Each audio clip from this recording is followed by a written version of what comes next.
Olá, gente, mais um episódio do Lumen, à luz de um bom papo. Hoje eu tô aqui com a minha gata Yes. Oiê. e hoje o papo vai ser espetacular. Mas espera só um pouquinho que daqui a pouco a gente volta.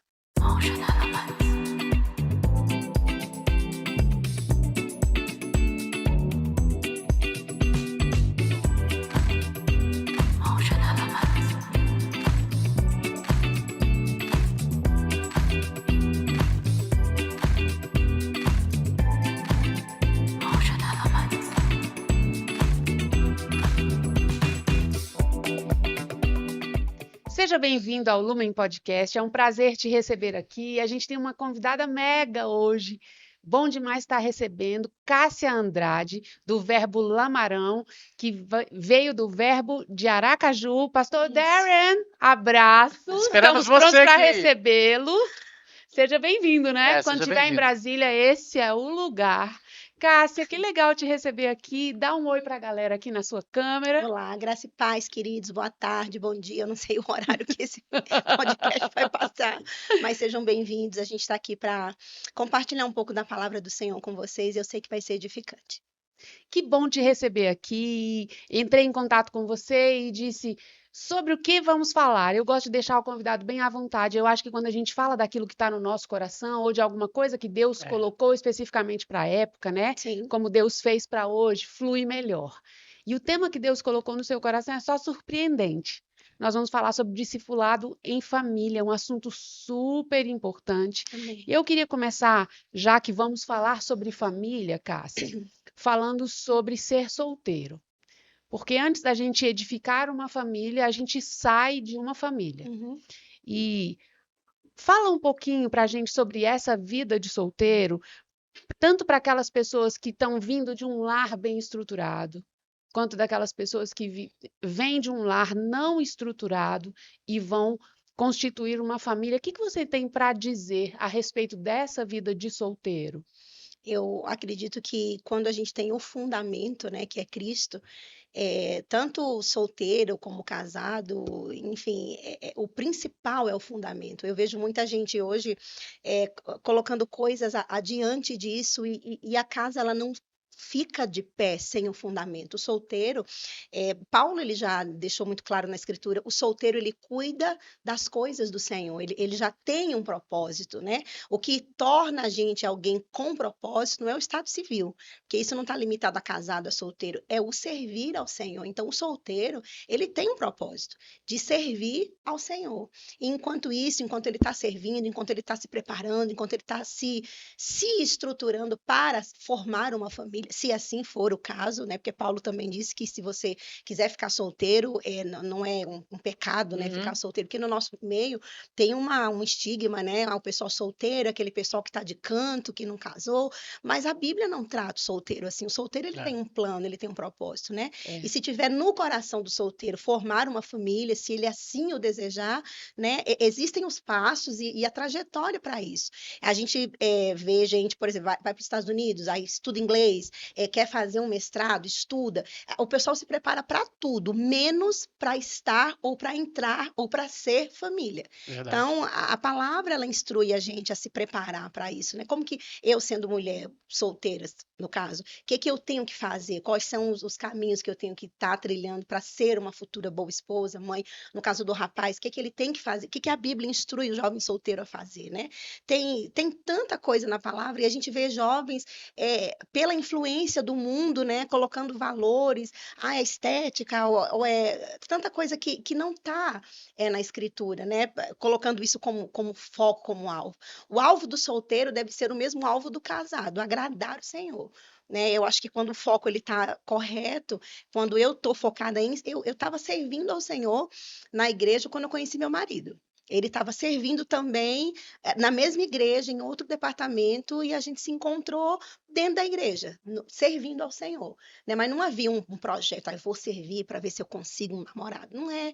A gente estava servindo, né? Vivendo a nossa vida, fazendo a obra, e lá no tempo oportuno, quando foi o tempo do Senhor, a gente se encontrou e hoje casamos, temos uma família, mas o solteiro ele tem que estar focado em servir ao Senhor, né? A gente tem tanta coisa para fazer na obra, tem tanto trabalho na igreja, também a vida profissional, se especializar, fazer um mestrado, um doutorado, se for o caso, estudar uma língua, viajar, tem tanta coisa que o solteiro pode fazer, e quando ele casa, talvez ele não possa fazer, né, não na mesma proporção, Uhum.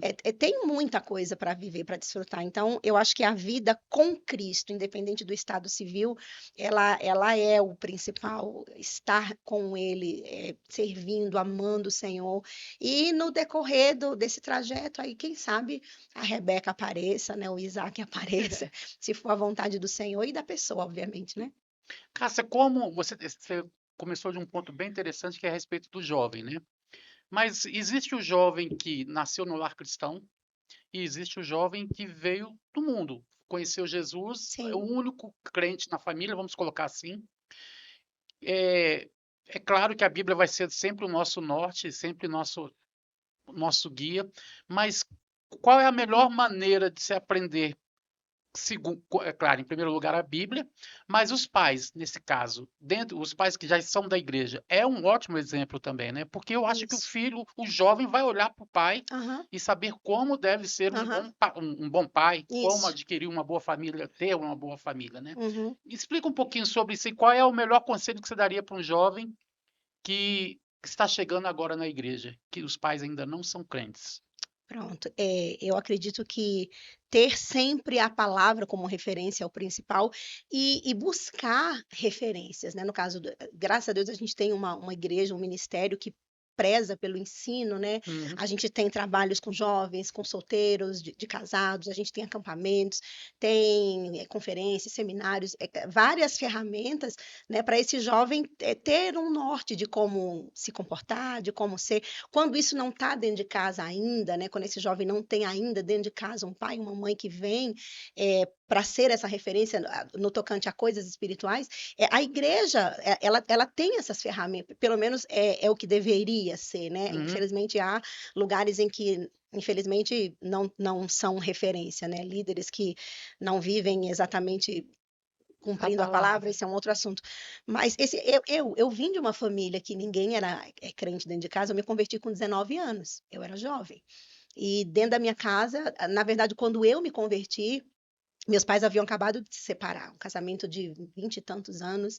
Eles tinham recentemente se divorciado, né? Um casamento com muitas dores e traição e tudo mais. Então, a referência que eu tive de casamento foi isso, né? E eu vim para Jesus vindo desse lá já destruído, né? Digamos assim. E quem morava comigo dentro de casa na época era hostil à minha fé, porque a gente sabe que existe a hostilidade, É. aquele parente, a mãe, os irmãos dentro de casa, eles não compreendem a sua escolha de fé. Uhum. Todo aquele processo que a gente passa de rejeição, né? No Sim. início, eu passei. E assim, eu tive, graças a Deus, eu fui muito bem cuidada. Eu fui para uma igreja, nasci de novo e fui conduzida a uma igreja onde os pastores, o pastor e a esposa, eram uma referência, tanto de casal como de servos.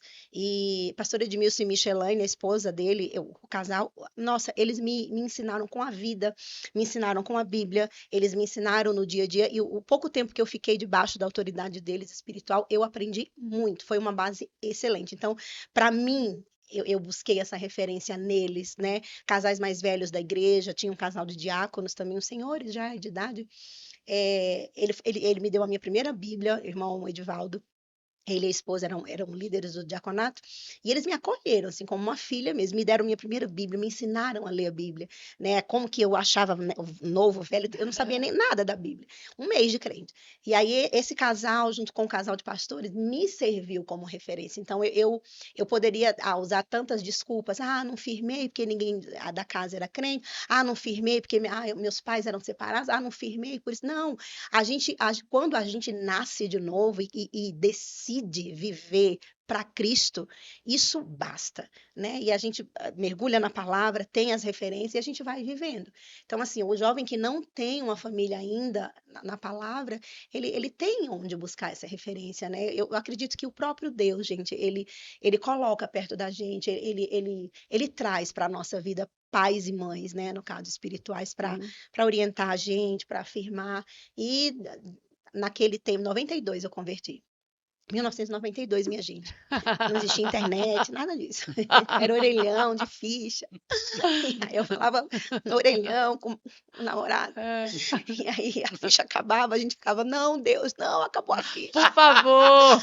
Ai, gente, não é que era pobreza, não, porque não tinha outra coisa. Era o que tinha. Né? E aí eu sou do tempo da ficha, sou velha. E meninos, né? Rapaz e moça. E, gente, para mim isso foi tão maravilhoso. Eu olho para trás hoje e vejo, sabe, o meu amor pelo Senhor, assim, o novo nascimento legítimo que a Bíblia prega, e esses dois casais que eu me referi, houveram outros, né? Mas os que me foram referência mesmo, para me firmar mesmo em Deus, para pegar na minha mão, literalmente pegaram na minha mão e me sentavam à mesa, me ensinavam. Eu via a dinâmica deles dentro de casa, como casal, e aquilo me inspirou, né? Eu fui curada nessa área. Eu disse, não é possível ter um casamento bom, né? Ter uma família. E vendo eles, eu desejei me casar e ter família, porque meus pais separaram, eu tinha 18 anos e meio, mais ou menos, e os 6 meses seguintes foram terríveis, né, de brigas, injustiça, de confusões e tal, e eu decidi dentro do meu coração, eu nunca vou casar, eu nunca quero casar, nunca vou ter filho, eu não quero casar, eu não era crente, né? E eu tinha isso dentro de mim muito forte, de que casamento não dava certo. Quer dizer, eu vi meus pais 20 e tantos anos, daqui a pouco separou e tal.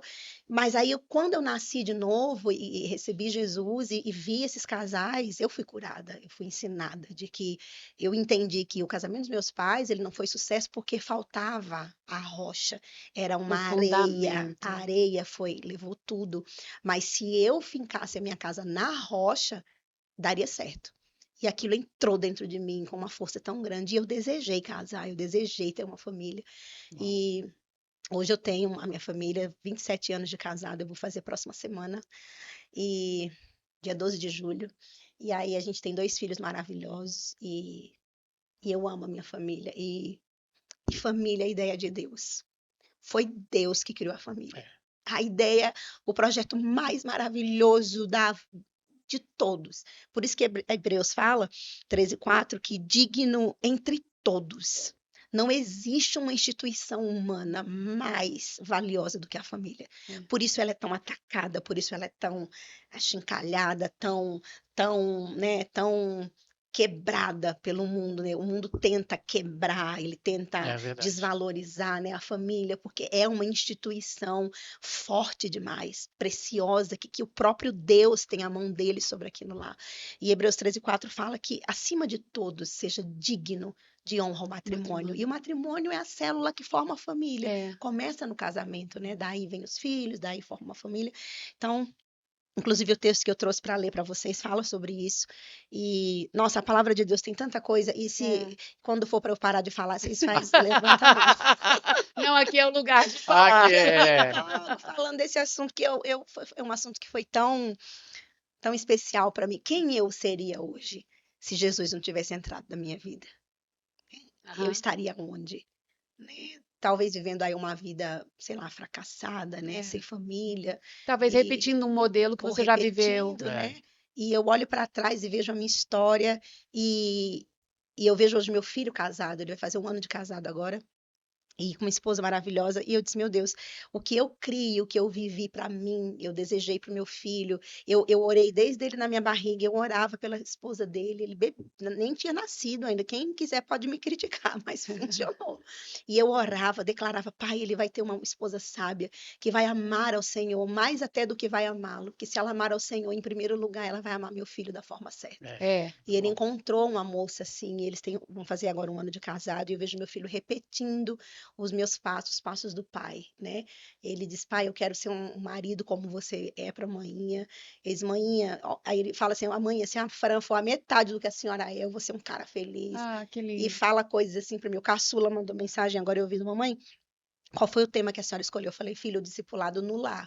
Né? Como que pais que amam a Deus dentro de casa inspiram os filhos a amá-lo. Ele disse, mãe, você me inspira assim. Mãe, pode falar, porque você me inspira assim e muito mais. Bem assim, ele escreveu, eu fiquei tão emocionada. Cássia, antes da gente seguir nesse assunto e entrar direto na família, ainda quero falar mais um pouquinho sobre essa vida de solteira. Os 2 compromissos mais sérios que eu acho que a gente faz na vida são 2 compromissos de aliança. A aliança com Deus e aliança com uma pessoa especial que a gente Sim. escolhe, né, para fazer parte da nossa vida, e no modelo de Deus é até que a morte nos separe. Embora o mundo queira descaracterizar, nada muda o que Deus determinou. Amém. Todo mundo que se casa de um modo geral para permanecer casado, porque Sim. ninguém entra para ser fracassado. É. Você cuida de pessoas na igreja, você acabou de falar sobre cuidar de um menino para conduzi-lo até essa vida de casada, até essa responsabilidade. Como mãe e como cuidadora, que já viveu tantas experiências, e dentro da igreja mesmo, você já deve ter visto também exemplos como dos seus pais, de casamentos Sim. que deram errado, né? Que acabaram fracassados. Qual seria o conselho que você daria para as pessoas que ainda vão escolher uma pessoa com quem se casar? Para esses solteiros que já estão Quais os olhando assim, critérios, né? o que Aham. ele deveria observar para fazer uma escolha que pode dar certo? Uhum. Porque a garantia de dar certo só dá se você tiver um compromisso com É Deus, verdade. né? Ou se você vier de princípios muito sólidos Sim. e tiver uma mentalidade correta, Isso. né? Quais são os conselhos que você dá para esses que estão à procura? Uhum. Eu começo de Romanos 8, né? Quando fala que 8,14, que os filhos de Deus, eles são guiados pelo Pelo Espírito de Espírito. Deus. Gente, a gente tem alguém morando dentro de nós que se chama Espírito da Verdade, que vai nos conduzir à verdade. Isso não é só em termos de Bíblia ou em coisas espirituais, digamos assim.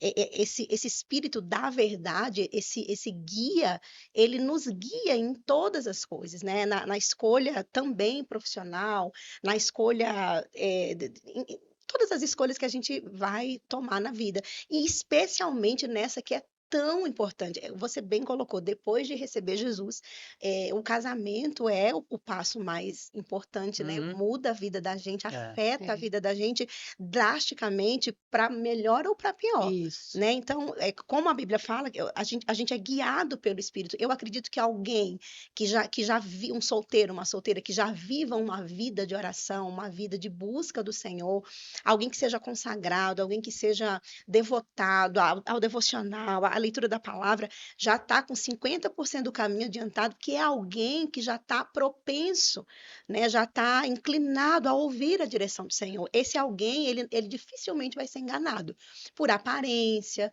né? Por uma falsa espiritualidade que tem no nosso meio. Gente que tem uma capa de espiritualidade, rapazes, moças, e que enganam. É. Quem tá, como diz o sergipano, rodando a cara, né? Tá lá rodando a cara, apareceu uma menininha lá rodando no manto, o menino lá é um profetinha. Mas, gente, a Bíblia manda ver os frutos. É. Então, assim, a escolha, ela parte primeiro de você ter uma vida com Deus, uma vida guiada pelo Espírito, e a partir daí você ficar sensível ao que Deus vai mostrar. Uhum. E o critério, alguém que ame o Senhor. Eu digo assim que o que me fez olhar para o meu marido, né? Na época, quando a gente ainda estava se olhando, foi o fato dele estar servindo ao Senhor, tão dedicado no evangelismo, né, no grupo dos jovens da igreja. Ele trabalhava muito, mas, no entanto, ele estava lá, ele não atrasava, sabe? Ele era bem pontual, e ele era muito alegre, servindo, tal, envolvido com os rapazes ali, servindo ao Senhor. Aquilo me chamou minha atenção. E ele fala a mesma coisa sobre mim, que eu achava pouco trabalhar em 3 departamentos e ainda cantava no coral das velhas. Eu queria cantar, gente. Eu não tenho voz, pessoal, mas eu queria cantar, né? Ô, Era um dó. sonho que eu tinha. Eu não sou a Cíntia Miranda, mas Deus fez assim a misericórdia. Eu entrei no coral, então eu já estava em tanta coisa na igreja. E aí, minha gente, ele me viu servindo, eu o vi servindo. Isso foi bem legal, foi um ponto muito legal. Observa a dedicação da pessoa na igreja local, observa a frequência dele na igreja, né? Quem não congrega, quem é visitante, que é crente nômade não é um bom partido, né? Porque o crente nômade, ele vai ser nômade também em casa, no casamento, no pagamento Muito das bom. contas. Fica esperta. Crente nômade é perigo. Então, assim, a gente tem que estar ligado nisso, se a pessoa congrega, a regularidade dela na igreja, o serviço dela, se ela está envolvida, isso é muito importante. Quer dizer, é importante para quem serve, né? Para quem tem os critérios bíblicos, né? Que tem umas meninas aí que estão tão desesperadas que o camarada pode ser só crente virtual, que elas vão lá. Mas não serve para o dia a dia. Crente virtual é ótimo. Crente virtual é aquele cara que só faz selfie, tá? Você não vê o pé na igreja. Corre desse, filha, que é laço. Então, assim, a gente tem que estar vendo a criatura dentro da igreja. Eu estou falando, partindo do pressuposto que de alguém que congrega, de alguém que ama o Senhor, de alguém que ore, de alguém que quer alguém que esteja com ela na Quer igreja. casar certo, né? E quer casar, né? Porque se eu congrego, se eu sou aquela pessoa que é envolvida na igreja local, se eu tenho meu devocional, se eu tenho uma vida com Deus, a que eu vou procurar um camarada que não é crente direito? Não vem na igreja. Eu vou tá. Isso é um tipo de julgo desigual, né? A gente pensa que julgo desigual é só pegar o cara lá do barzinho. Mas tem gente dentro da igreja que não está no crivo da palavra. Ele é um mero frequentador, ele não é aquele crente, né, que fica ali naquela superfície, né, dá aquele glória esporádico, de vez em quando dá R$1 na igreja, de vez em quando vem no culto da Santa Ceia, e só. Então, se esse é o tipo de marido que você está procurando, tem assim. Mas se você quer um homem ou uma mulher de Deus, comprometido com Deus, você vai encontrá-lo comprometido com Deus. Você não vai encontrar ele em praia no dia da escola bíblica. Você vai encontrar ele na escola bíblica, né? No dia do evento, você vai encontrar ele trabalhando, ou participando do evento, ou trabalhando e servindo, que é melhor ainda, é o nível hard, né? Você paga, você serve, você monta, desmonta. Opa, o rato da igreja, eu. Então, melhor ainda, cara, trabalhador. Então, tem essas coisas, né, que a gente tem que ensinar para os jovens, né? Observa. Você está falando então que se a pessoa for rato de igreja, eu não estou falando nesse sentido só de estar ali, é do envolvimento ali dentro, né? Porque tem gente que está só de corpo, a alma está não sei na onde, a cabeça está não sei na... Você tem que estar ali inteiro, disponível para seus pastores, disponível para servir seu irmão, envolvido no evangelismo, muito para o culto de oração. Culto de oração, escola bíblica é lugar bom de encontrar varão, viu? Partido, se liga, escola bíblica, culto de oração, tudo forte. Então, assim, só dica quente aqui, tudo de graça. Deixa eu te fazer uma pergunta. No caso da moça, é melhor ela procurar ou ser achada? Olha, eu procuro seguir o padrão bíblico, que é ser achada, né? Que Isaac que se preste vai atrás da Rebeca, né? Assim, eu acho que o modelo bíblico, para mim, ainda é mais legal, né? Assim, existem condutas comportamentais que, embora a gente esteja em outro século, tal, isso é o que eu acho inapropriadas para uma moça, né? Que é aquela moça que se oferece, que está tanto o tempo todo. Eu acho um comportamento inadequado, assim, para dizer o mínimo, minha opinião, né? Tem que ter uma reserva, uma certa proteção, né? De você ficar ali. Eu acredito que Deus, ele traz, sim, né? Eu acredito que quando há um legítimo desejo, você está ali servindo o Senhor, ele traz, né? Aquele rapaz, no caso da moça, ele vai trazer aquele rapaz para próximo de você, vai despertar seu olhar para ele, e nesse meio tempo você vai orando, e como eu já falei, quem é guiado vai sentir a paz e a alegria do Senhor, né? Tem aquele sinal verde, como a gente ensina no Rema, né? A paz e a alegria, elas são índices muito claros e muito seguros da direção de Deus, né? O que vem de Deus não tira paz. Outra dica bem legal que eu quero falar para vocês, o que vem de Deus não traz conflito com o pai e com a mãe. Eu vejo muita moça... Gente, eu tenho 31 anos de crente, tem 14 que eu estou na frente de obra. E eu digo para vocês, sem medo de errar, sem exagero. Meu marido, ele vai ouvir isso, ele vai pegar comigo.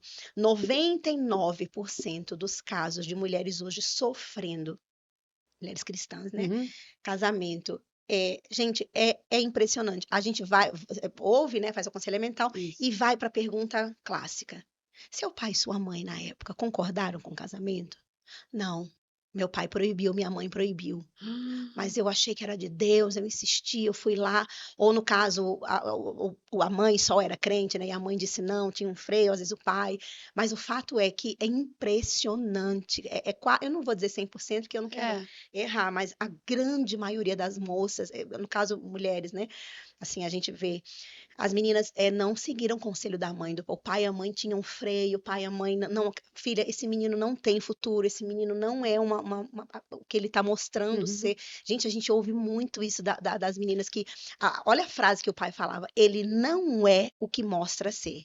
Quer dizer, isso me marca tanto que eu sempre volto para Romanos 8,14. Se essa menina tivesse buscado a Deus, tivesse conhecimento, né, da palavra, instrução, de como discernir a voz de Deus, ela não teria entrado nessa cilada. Teve o conselho do pai e da mãe, que já estava dando esse índice muito claro de que não estava Deus ali. E aí essa menina finda casando com esse cara, às vezes nem casa, ela foge, engravida dele. Muitos casos assim. Gente, o que começa errado, acaba errado. E aí, 15, 20 anos depois da vida dela, esse cara abandona ela com 2, 3 filhos, ela sem uma profissão, ela larga a escola, e aí essa mulher fica sem uma profissão, ela fica frustrada no chamado, com 3 filhos, às vezes 2, 3, 4 filhos até, né? E esse cara vai embora para viver aventura, porque ele é o solteirão da história, e ela ficou com toda a carga emocional, de cuidar dos filhos, financeira também, porque eles, para dar R$ 100 para a família, é debaixo de briga na justiça. Ou seja, então assim, ouve seus pais, gente. Se seu pai tiver alguma ressalva, sua mãe, considera. Não bate de frente com o pai e com mãe, né? Porque pai e mãe, eles são a autoridade espiritual sobre a vida dos filhos, né? Para conduzir, para guiar. Então, de repente, se o pai e a mãe têm alguma ressalva, vai buscar o Senhor, vai orar mais um pouco, dá um tempo nesse namoro, né? Que seja, se for de Deus, ele volta. Né? Eu sei que varão não tá uma coisa mais fácil, mas bota isso aí na prateleira, ele vai botar o joelho no chão, minha filha. Que Deus vai confirmar ou não, e de repente, realmente, se tiver alguma coisa oculta, né, na vida dele, Deus vai revelar. Cássia, aquele argumento, mas ele vai mudar. Olha, minha filha, eu vou dizer uma coisa para vocês, irmãs. É isso que te digo. Ele é tão bonzinho. Olha, minha filha, não muda não, viu? Porque eu digo para você uma coisa, só quem muda caráter e coração é Deus. E quando a pessoa quer. Mulher não muda homem, homem não muda mulher. O que a Bíblia fala sobre comportamento que influencia de casal? A Bíblia fala que a mulher santa santifica o marido não crente. Isso. Tem uma influência de Deus que vai operar também na vida dele, né? No sentido de pregar, né, com a vida. Fala também, Pedro, que a mulher ela não deve pregar para o marido, ela deve estar em silêncio, mas que a vida dela, o fruto do testemunho dela, impacte esse homem ao ponto de ele se constranger pelo Senhor, né? É o que a Bíblia fala sobre isso, né? Do nosso comportamento digno e santo, tentando, né, ser uma influência. Mas do ponto de entrar no coração, de mudar vício, não muda. Gente, eu digo para todo mundo que está ouvindo, falha de caráter, vício, só piora. Só piora. A tendência não é, casou, vai melhorar. Só piora. Porque se o cara não paga seu lanche hoje, ele não vai pagar os boletos também. Uau. Se o cara não está disposto a pagar, leva você no McDonald's, você paga o cartão e paga dos dois, mas isso é bonito, isso é moderno, isso é coisa de o homem pagar a conta é antigo. Você vai nessa que você vai se dar mal. Porque o conceito bíblico ainda está valendo. Aonde que a gente coloca a Bíblia quando a gente quer que uma coisa dê certo? A gente bota debaixo do braço ou debaixo da mesa. Mas se você for abrir a palavra, a Bíblia traça o perfil do homem e da mulher, do esposo e da esposa. E a minha Bíblia ainda diz que o homem tem que suprir a casa. Isso. A minha Bíblia ainda diz que o homem ele tem que cuidar da família, ele tem que dar a vida pela esposa. Se ele não dá um McDonald's para você, filha, ele não vai dar a vida, não. Então você tem que estar ligada nisso. Esse homem, ele é gentil, ele é cortês, ele te proporciona tranquilidade, né, conforto, o mínimo que seja dentro do padrão que ele tem. Isso é um bom sinal. Se não, é um mau sinal. Porque o cara que é egoísta, que é meninão, pode ter 20 e tantos anos, mas tem cabeça de criança, você não vai amadurecer ele, porque você não é a mãe dele. Se a mãe dele não conseguiu, você não vai conseguir. Muito bom. Né? E tem o preguiçoso, né? Ai, gente, o preguiçoso é o clássico. Ele é uma epidemia mundial. Eu falo isso sobretudo porque eu acho que você já deve ter ouvido falar que essa geração, né? Não sei se é... Nem. Nem trabalha, nem estuda. Exatamente. Eu li essa semana. Eu tenho visto isso muito com amigas, né? Eu trabalho e às vezes você fica sabendo o filho de um, o filho de outro, às vezes meninos de 30 e poucos, de 40 anos. Esse já... não é mais menino, né? Que a gente cigana fala enganou. A gente fala porque a gente é mãe, né, Cássia? De engano. Pra gente que é mãe é como se eles fossem meninos a vida inteira. Mas, na verdade, são homens. Muitos deles se especializaram em pós-graduação. Pós-graduação disso, pós-graduação daquilo, mas é mais para ficar dentro da casa da mãe e fazer nada. Olha. Né? Então, enquanto às vezes... está estudando, está sendo mantido pela mãe. Então, pois e às vezes as meninas estão olhando e dizendo, não, mas ele está ficando muito inteligente, não, mas ele está se especializando. Obra de engano. Né? E imagina, vai dar certo porque ele está se especializando. E às vezes, no fundo, o fundo é preguiça mesmo. Eu não quero né, ir para o mercado de trabalho. Bom, eu sigo o que Paulo fala, né? Eu gosto muito de Paulo e de Tiago. Amor fala que eles são meus irmãos, né? Porque são assim, bem diretos, o Tiago e o Paulo. Quem não trabalhar também não coma. Isso. Paulo é bem incisivo nisso, né? Tessalonicenses. Existe uma uma relação direta entre você produzir e você desfrutar do que você produziu. É, E eu acho que, assim, para mim, né, a gente aconselha muito a mulher também sofrendo sobre isso dentro da igreja, né? Homens crentes também, né? é. Não vamos aliviar a barra dos crentes, não.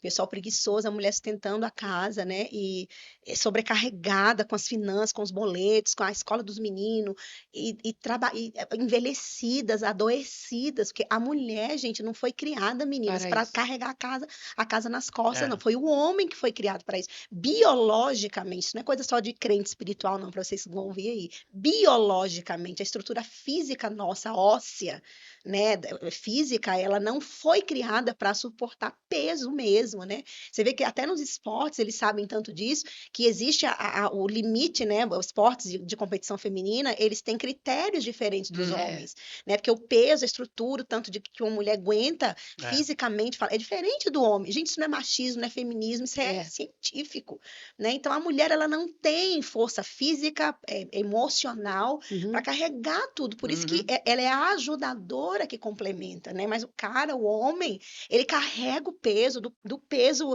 literal, né? Se tiver que pegar peso, e o peso da responsabilidade, né?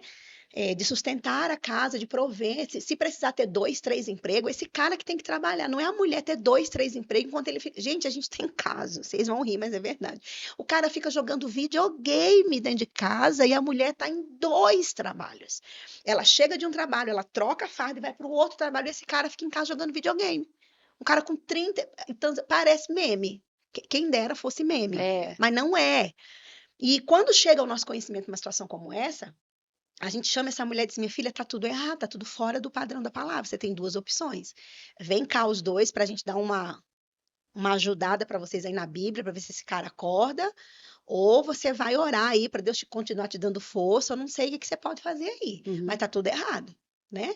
E aí a gente tenta entrar com a palavra, tal, porque tá tudo errado, né? Por isso que a gente fala para as solteiras, para as meninas: olha como é que esse cara lida com dinheiro. Se ele ajuda dentro de casa, se ele paga um talão de luz, se ele paga um talão de água, se ele paga uma internet, a partir do momento que ele tem um salário, filho, dentro de casa, ele tem que ajudar dentro de casa com alguma coisa. Nem que a gente não precise, ou não, o pai e a mãe têm uma boa condição, tal. Gente, não é questão de necessidade, é questão de ensinar. Se ele pega aquele talão de água e é responsabilidade dele mensal, você vai ver como ele vai mudar o consumo dentro de casa. É impressionante, é elementar, assim, meu caro Watson, como eles mudam. Tem luz acesa, a luz do banheiro tá assim. Ah, mas agora você. Porque ele que tá pagando. Os pais cansam de falar. Pastor, Deus fez um milagre. O menino agora, a luz não fica acesa, é banho de 5 minutos no chuveiro quente, que era meia hora. Parecia como um spa, né? Papai pagava energia, ar ligado, o dia todo, tá? Agora é arzinho, fio, só para dormir, o banho de 5 minutos, vigiando as lâmpadas dentro de... Por quê? Ele tomou uma responsabilidade. Que bom. Isso não tá machucando ele, isso não é ofensivo, isso não é cruel. Gente, isso é ensino, né? Quando esse menino for tomar conta da casa dele, da família dele, ele já vai ter um ensinamento, né? De ensinar os próprios filhos a ter as coisas com respeito, com bom uso, sem desperdício, que ele aprendeu dentro de casa. Ele paga um talão de luz. Então, assim, eu acho que a gente erra muito hoje, né? A gente, eu digo, os pais, né? De um modo geral. De não dar uma responsabilidade mínima que seja, né? Você vai pagar a internet, você vai pagar uma água, alguma coisa, né? Simbólico mesmo, né? Mesmo que a gente não, como eu falo, mesmo que a gente não precise, gente. Mas o que você está ensinando ali é tão rico, vai valer tanto para ele, que você não dá para medir, né? Então, assim, o menino preguiçoso, ele já dá indícios ali, como diz meu marido, anda arrastando a chinela. Presta atenção no jeito que esse menino anda. Porque o preguiçoso, até o jeito diz meu marido, ele tem uma tese, que ele anda lá, tal, todo... Não, tem que andar firme, né? Tem que andar com o pé bem firmado, com a cabeça para cima, tem que ter uma pegada, tem que ter responsabilidade, tem que ter vigor, né? Os meninos hoje, você vê menino sei lá, de 15, sei lá, até 18 anos, meninos sem vigor, sem vitalidade. Eu vou fazer 51, eu não me troco com os meninos de 18 que tem aí. Aquela moleza, né? Ai, tô cansado. Cansado de quê, criatura? Cansado de quê? De respirar, né? E a gente tem que ser mais rígido nisso, né? É ensinamento, né? Vamos falar um pouquinho, Cássia, sobre casamento, né? Já se casaram e estão ali como recém-casados, querendo construir uma vida para Deus. né? Quais são os conselhos que você tem para essa mulher? Enquanto a gente está sem filhos, né? Eu gosto de falar que a nossa vida é feita de estações. É, A gente falou sobre a estação do solteiro e você disse, olha, enquanto é solteiro, você cuida das coisas do Senhor, é o que está escrito lá em 1 Coríntios, né? O solteiro tem um trabalho para fazer para Deus que o casado já não pode mais. é dividido, né? Como E a Paulo gente fala. precisa compreender qual é a fase que está. Então, quando você é recém-casado, você tem a oportunidade de fazer coisas que você não fazia quando solteiro, mas tem certas coisas que você não pode mais repetir. Eu vejo que, de um modo Verdade. geral, existe uma certa dificuldade nos casais jovens de abandonar a vida de solteiro e entrar para a vida de casado. Uhum. Quais são as coisas que já não são mais toleráveis da vida de solteiro, que não podem ser continuadas na vida de casado?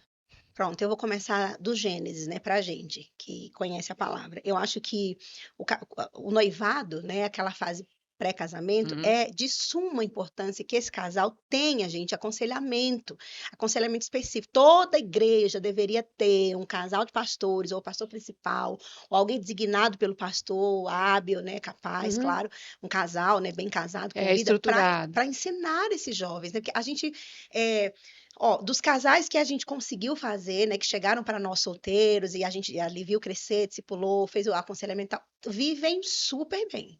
Tem um casamento extraordinário, estão vivendo bem, tem 5, 6, 7 anos de casados, estão tendo os primeiros filhinhos agora, financeiramente prosperando, comprando carro, comprando apartamento na planta, prosperando ministerialmente, é tudo certinho.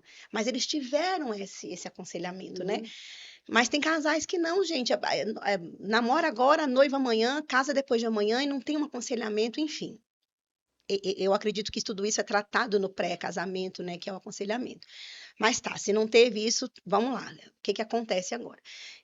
A vida de casado, ela exige cumplicidade. Eu acho que essa é uma palavra muito preciosa para casar. Sim. Cumplicidade, né? Individualidade, ela é mantida, né? Eu sou um ser humano, Uhum. Fábio é outro ser humano, ele gosta de comidas que eu não como, ele gosta de coisas que eu não gosto e vice-versa, né? É. Isso chama individualidade, Uhum. né? Ele ama fígado, eu não aguento nem o cheiro. Gente, tá repreendido, gente. Por que fígado existe, né? Tá, vamos lá. E isso é individualidade, né? A gente se respeita, a gente em gostos, né, É. pessoais, preferências e tal. Isso é individualidade. Isso se mantém no casamento. Individualismo, não. Não. Uhum. Individualismo é quando eu tenho as minhas coisas para mim, no meu tempo, no meu projeto, no meu processo, no meu espaço. Isso não existe mais no casamento. Individualismo é duas pessoas vivendo como solteira, né, sozinha dentro de casa. A individualidade ela é preciosa, ela é indicada e ela é saudável, né? Uhum. Fábio não vai me obrigar a comer o que eu não gosto, eu não vou obrigá-lo a gostar do que isso não existe, E não vai né? deixar de ser quem é, né? Não, jamais, mas o individualismo não, aquele cara que tem mentalidade de solteiro, né? Tem final de semana, a gente tem muito caso assim, gente, na igreja que chega os meninos, final de semana, é o único tempo que eles têm para ficar, os dois trabalham a semana toda, fazem faculdade, aquela correria, chega, por exemplo, sábado, né, que é o tempo que eles tinham para sair juntos, para passear, para ir para um shopping, um cinema, ele vai jogar bola com os amigos, chega 4 da tarde. Ele passa o dia fora. Isso não é um sábado por semestre, são todos os sábados. Isso é individualismo. Esse cara esqueceu que ele tirou uma moça de dentro de casa, que agora ela é uma com ele e que ela faz parte da vida dele. É. Ele tem que deixar de jogar bola? Não. Ele pode ter os amigos dele, ela pode ir com as amigas tomar um café? Claro. Mas a partir do momento que ele não considera estar com ela, isso é individualismo. E o casamento entra em crise. E essa moça vem cá chorar. Olha, ele sai de 6 da manhã, chega 4 da tarde, não atende celular. A gente não sai. O mês tem 4 sábados, por exemplo. A gente não sai nenhum dia, porque todos os sábados ele quer jogar bola. Gente, isso não existe, É. né? Você tinha o hábito de jogar bola antes todo sábado? Beleza. Agora você casou, você vai ter que falar com a galera. Galera, eu posso ir um sábado? Eu posso ir a cada 15 dias, vamos supor, você faz um acordo, olha, eu posso estar aí com vocês pra gente brincar, jogar bola e tal, mas eu sou casado. Esse sábado eu vou sair com a minha esposa, a gente vai pra orla, a gente vai pro cinema. Tem que ter o equilíbrio, né? A gente vê o pessoal casando para legalizar sexo. Né? Casais cristãos que não pode ter o ato sexual, que é pecado, eles ainda falam nesse tom, né? e tal, casam para legalizar o ato sexual, uma loucura isso. Daí curtem lá um momento e tal, e depois, como a mentalidade não mudou, como o propósito do casamento está errado, ele não vai se comportar como alguém casado, ele vai se comportar como alguém solteiro. Que afinal de contas, eu já tive o sexo, eu já estou aqui agora, posso fazer, não é pecado mais, vou ver minha vida. E não é assim. Uhum. A gente vê muita, eu digo mais moça, mas tem rapazes também, né? Mas a gente vê mais o índice maior de rapazes, né, que vivem para ele só, e a menina sofre, são meninas lindas, meninas bonitas, estão lá, choram, ficam sozinhas, o cara fica lá com aquele bando de cara lá jogando bola. Quer dizer, se você quer continuar jogando bola para sempre, você se casa com a bola, você deixa a menina em paz. Criatura do pântano, né? Deixa a menina em paz. Você casa com a bola, você casa com seus amigos, mas não faz isso, né? A menina casou naquela ilusão, né? Ai, vou viver bem, namorada. E Acaba. vamos estar juntinhos, Tá né? nada, moça. Ele tá atrás dos camaradas com a bola e deixa a menina dentro de casa. Quer dizer, mentalidade de solteiro. É. Né? Pega seu dinheiro e gasta com as suas coisas. Não é assim, gente, o dinheiro é dos dois, é da família, não existe mais. E, meu bem, vamos sentar aqui, a gente tem, por exemplo, um sonho de comprar um carro, de trocar um carro, vamos trabalhar Façam juntos, planos, né? Uma conta conjugada, cada um, todo mês do próprio salário, deixa ali R$ 100, aí vamos pagar as contas, sobrou? Você faz suas coisinhas, vai no salão, compra suas blusinhas, que ninguém é de ferro, né? Um sapatinho na promoção, glória, aleluia. Você vai lá, compra, sapatinhos, né? Sapatinhos, aleluia. Você vai lá, meu filho, você compra 10 bolas de futebol, você compra o que você quiser, mas tem um projeto em comum, né? Cada um tem suas necessidades, que são supridas individualmente, as coisinhas delas, dele e tal. O universo da mulher é totalmente diferente do homem, mas vocês têm uma coisa que converge, né? Que é aquele sonho. Você não pode viver separado, tudo separado, meu, seu. Não é assim, né? Aquele cara que de repente põe senha no celular. Gente, eu acho uma violência, eu acho uma falta de respeito, eu acho uma falta de educação, para dizer o mínimo. Um marido que tem uma senha no celular, ou uma esposa também, que o cônjuge não sabe. Como que meu marido vai pegar no meu celular e não vai saber minha senha? Ele sabe minha senha. O celular dele novo que chegou, tem que cadastrar digital. a digital, né? Eu falei para ele assim, sim, quando você terminar de cadastrar sua, meu dedo já está pronto. Fui lá, cadastrei, abro com o meu dedinho lá, e quando o dedinho falha, quando tá aí eu vou lá, a senha numérica também, por favor. Aí eu sei a numérica, tem meu dedo aqui. Ele do mesmo jeito no meu celular. Gente, não existe, é minha individualidade. Não existe isso, porque eu sei que é um patrimônio, né? Isso é segurança também para os dois, né? Proteção, né? Eu sei que esse patrimônio é meu, digamos assim, né? O celular, meu, né? Tá no meu nome. Mas isso aqui é uma ferramenta também de trabalho e também de eu me sentir protegida, né? Quantas vezes eu peguei o celular do meu marido e eu vi mensagens insinuantes de mulheres que ele nem tinha notado. De fato, ele não tinha percebido ali uma insinuação de uma armadilha, né? Pastores sabem o quanto que o diabo investe, né? Para envergonhar, para escandalizar.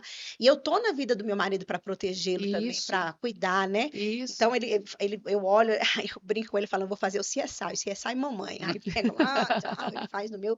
Então a gente vive tranquilo. Não tem como eu ter senha no meu celular. O que é que eu tô escondendo?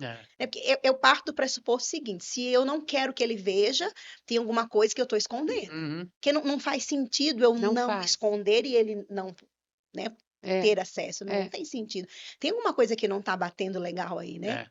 Então, são sinais que a gente vê que são atitudes, né? Ter as coisas em comum, dinheiro em comum, né? Momentos de lazer juntos, separados também, ele com os colegas, ela com as amigas, mas que tem aquele ponto de convergência ali dos dois. Não pode ser só lá e cá. E o casamento, né? E quando os filhos chegam, nossa, meu Deus, aí é que o negócio pega.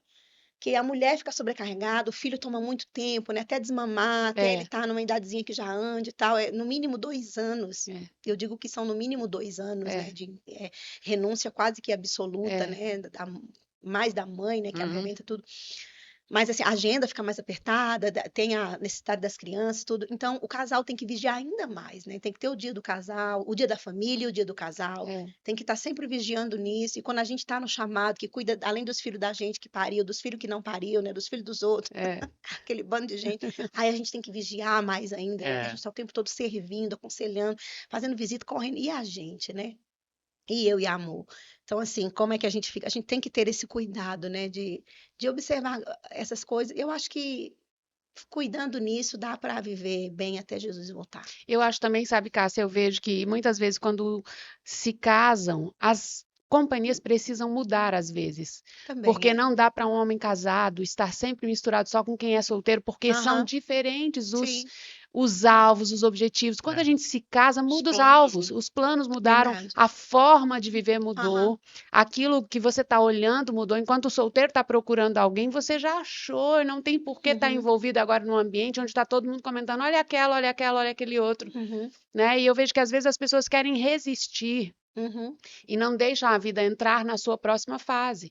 A fase de casado é a fase de casado. E andar com casais, às vezes, mais maduro, É bem assim. vai nos ajudar, né, a aprender aquilo que a gente ainda não sabe. Ninguém chega no casamento sabendo tudo. Uhum, E essas referências, você começou falando sobre ter referências, você ter essas referências é muito importante, importante. né? Deixar aquela vida de solteiro, às vezes, vai exigir que deixemos Uhum, também as pessoas da vida de solteiro. sim. Pode ser só por um breve momento. Uhum, Quando aqueles se casarem, voltam a fazer parte uhum. daquele círculo. Mas, às vezes, acaba sendo por uma vida assim, É verdade. né? Nem toda associação é para a vida toda. Uhum, Algumas serão só para alguns momentos. Esse negócio que vocês estão falando a respeito de planejamento, né? Porque isso começa desde o noivado, quando você começou a é. falar. Eu lembro que quando eu e a Keila namorava, a gente combinou, depois de 5 anos, a gente vai ter nosso primeiro filho, né, Gabi? É, E ainda estipulamos até a data. É, Vai nascer foi. no dia do meu vocês aniversário. estão bem planejados, É, né? e a minha primeira filha, nasceu depois de 5 anos, no dia do meu Que aniversário. legal. Deus gosta de pegar junto com essas coisas. Deus gosta Sim. de fazer parte do projeto da vida do casal. Uhum, Porque Deus está ali para abençoar. Ele falou assim, verdade. é a terceira dobra de um cordão, né? Se vocês me incluírem Tá aí, escrito assim. se tiver um acordo entre nós três, tudo que a gente acordar aqui vai Vai acontecer. dar certo. Então, isso que vocês estão falando assim, é de suma importância para quem está pensando em casar, está Uhum, casado. São exemplos para a vida, né? sim. Cássio, outra coisa bem legal que a gente fez também, você falou aí sobre senha de celular. Na minha casa era uma senha para a família É, toda. Bom. Porque a uma senha mamãe só. precisava olhar o celular dos filhinhos para saber Uhum, o que está Eu ia acontecendo, falar isso, esqueci. né? E às vezes as mães estão alheias. é verdade. E os meninos estão soltos numa internet que tem de tudo. De tudo. E às vezes nem sabem, né? E Uhum, essa senha de celular é uma coisa muito importante. Mãe, abre o olho. Abre o olho e de vez em quando dá uma olhadinha ali. É. Vai policiar seu filho para evitar um mal maior. eu vou Não- ler uma escritura aqui. Eu posso ler, né? Claro! Tô me comportando direitinho? Show de bola. Ó, gente, essa escritura, eu amo tanto essa escritura, mas, nossa, mas ela é tão rema na minha vida. Desde eu solteira, né? Eu sempre, assim, li essa escritura e é, sempre desejei que ela fosse real na minha vida, né? E graças a Deus, hoje eu olho para a minha vida, para a vida dos meus filhos, e graças a Deus, assim, à luz dessa escritura, e de acordo com o conceito bíblico, né, de sucesso, eu me considero uma mulher de sucesso junto com meu marido, por nós termos conseguido, né, discipular os filhos da gente para amar o Senhor, Uhum. né? Por isso que essa frase veio no meu espírito, discipulado no lar, né? Uhum. E Deuteronômio capítulo 6, eu acho que o pessoal bem conhece, é uma escritura que a gente fala muito, né, quando a gente ensina sobre família. E Deuteronômio 6 são 3 versículos, do 5 até o 7. Diz assim a palavra do Senhor: Amarás, pois, o Senhor teu Deus de todo o teu coração e de toda a tua alma e de toda a tua força. Jesus repete essa escritura em Mateus, né? É. E aí o 6 diz assim: Essas palavras que hoje eu te ordeno, elas estarão no teu coração. Tu as inculcarás aos teus filhos e delas falarás assentado na tua casa, andando pelo caminho, ao deitar-se e ao levantar-te. É. Então, nossa, essa escritura ela é perfeita, ela é É. incrível. Tem tantas camadas aqui de ensino, né? A gente Isso. não poderia esgotá-lo. Mas no versículo 6, me chama a atenção o pronome, né? Quando ele usa o teu. Ele fala assim: essas palavras que hoje eu ordeno para você estarão primeiro no teu coração. Então, o que me inspirou essa palavra? Quando a gente ama o Senhor dentro de casa, dentro do lar da gente, é um discipulado que ele é legítimo, não só de púlpito, especialmente a gente que prega, né? Se tiver algum ministro que vai ouvir isso, a gente que prega, que ministra a palavra, isso tem que ser muito mais ainda inculcado dentro de nós, né? Uhum. Essa vida real que a gente viva dentro de casa, porque é fácil a gente ter uma performance no palco de igreja, né? A gente sabe disso, a gente que ministra, a gente sabe. É.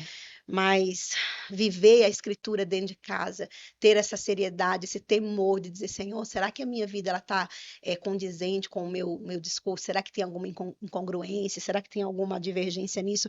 Porque os meus filhos, eles são meu público primeiro, né? Eu sempre deixei meus filhos me verem adorando, chorando dentro de casa, nos momentos de devocional, desde pequenininhos, eles me viam chorando, aí diziam assim, mãe tá chorando, essa mamãe tá adorando. Aí eles fechavam o olho, levantavam a mão assim, dizia que estava adorando. E aí eu colocava eles para dormir sempre cantando. Repito, não sou a Cíntia Miranda, tadinho dos meus filhos, eu mesma que cantava. Mas aí eu colocava eles. Meu filho caçula lembrou disso esse dia. Eu estava na cozinha cantarolando, acho que foi anteontem. Aí é uma música que eu cantava bem antiga, da minha antiga igreja. E aí ele estava na sala, ele disse, mãe, cante mais alto. Aí eu disse, o que foi? Ele, mãe, lembrei agora que você cantava essa música para eu dormir. Ele tinha 3 Uau. anos. Oh. E a música fala sobre amar a Jesus, amar a Deus e amar ao Espírito Santo. Só tem essa estrofe. É bem simplesinha. Eu cantava até ele dormir. Eu fazia isso com meus filhos. Então, o ambiente da casa, É. ele proporcionava esse amor a Deus. E servir a Deus, para nós, nunca foi peso. Nunca. A gente passou privações financeiras tremendas, de morar muito longe da igreja, de pegar transporte, de ainda ir andando, porque o ônibus não chegava. A gente fazia o resto do caminho andando. E eu lembro que a Alifinho, mais velho, ele tinha acho que uns 3 aninhos, meio pequenininho. A gente pegava, cada um pegava na mão dele e ele ia no meio, né? A gente andando na estrada até chegar. E aí a gente ia levantando ele. Depois o pai colocava ele na cacunda. Aí colocava ele no colo, fazia calcinha, até chegar lá. Era divertido. Eu queria que meu filho sempre tivesse essa visão de que servir a Deus não era pesado. Uhum. Que não era a falta de um transporte próprio que nos impediria de servir com alegria. Sim. A gente sempre procurou fazer com que eles achassem divertido servir ao Senhor. É divertido servir a Deus. Tava chovendo, tava frio. Mamãe, nós vamos, porque é divertido servir ao Senhor. E eles iam e a gente ia servir ao Senhor. Nunca foi peso servir ao Senhor, sabe? A gente sempre amou o Senhor. Em todas as estações, na doença, na falta. Meus filhos nunca viram pai murmurando, nunca.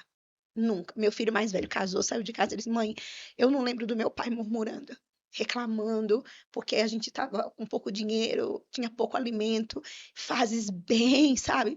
E ele disse: Mãe, eu só ouvia meu pai dizendo: Está chegando, vai ser suprido, porque o Senhor é o pastor da nossa casa. Amém. E ele, mãe, daqui a pouco chegava na porta.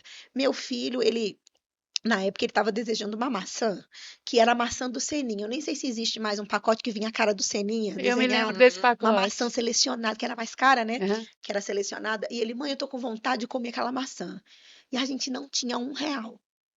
E aí eu disse, meu filho, você crê que o Senhor vai mandar? Ele disse, mãe, eu creio. Deus traz tudo para nós. É Deus que traz as coisas. E a gente foi para o culto de oração. Chegamos em casa uma terça-feira, eu lembro como hoje. A gente já estava se preparando para dormir, eu já estava de camisola. Era umas 11 e poucas já, ele já estava dormindo, o meu filho. E aí bateu na porta da nossa casa uma irmã. Ela disse assim: Eu me deitei para dormir, mas o Senhor não me deixou dormir, porque no culto Deus falou para mim: vai no supermercado e compra algo para o meu filho. Uau. E era o meu filho pequeno.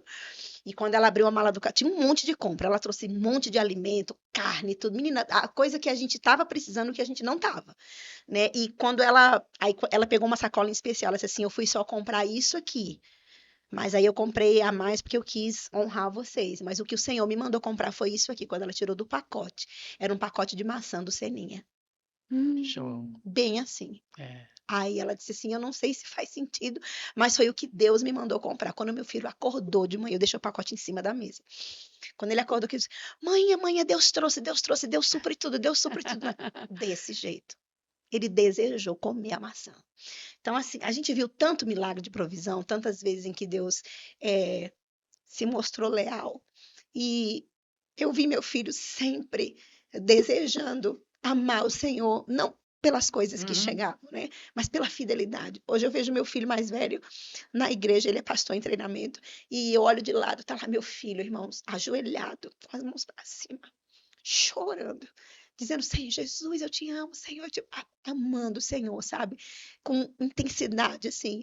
E ele olha pra gente e diz assim, eu aprendi a adorar vendo vocês. Aprendi a amar o Senhor vendo vocês.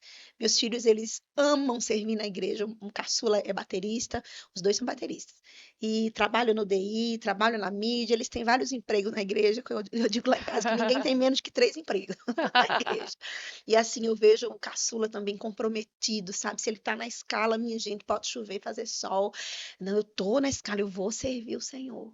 Então, assim, eu vejo essa escritura dizendo que nós temos que amar o Senhor com uma intensidade tão real que inspire nossos filhos, né? E ele diz: ame o Senhor com toda a sua força e tal. E aí ele diz que essas palavras estejam primeiro no teu coração. Então, o discipulado eficaz, ele é aquele onde você é o próprio exemplo vivo para o seu filho, né?